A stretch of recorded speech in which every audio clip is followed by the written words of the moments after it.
Tasty vegetable rice. ఒక ప్యాన్లో కొంచెం ఆయిల్, కొంచెం ఘీ, యాలకులు, కసూరి మేతి, బిర్యానీ ఆకు, చెక్క, బ్లాక్ స్టోన్ పెప్పర్, షాజీరా, స్టార్ పువ్వు, జాపత్రి, 2 లవంగాలు వేసి దోరగా వేగనివ్వాలి.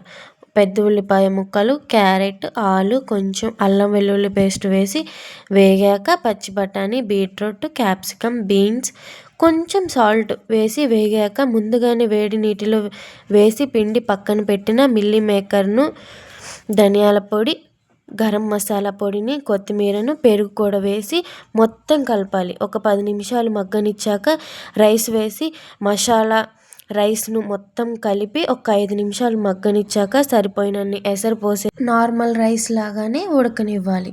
అంతే, ఎంతో టేస్టీ అయిన వెజిటేబుల్ రైస్ రెడీ అయిపోతుంది. ఎప్పుడు బిర్యానీ, పలావ్లే కాకుండా అప్పుడప్పుడు కలర్ఫుల్గా వెజిటేబుల్ రైస్ చేసుకొని తినండి. టేస్ట్ కూడా సూపర్గా ఉంటుంది.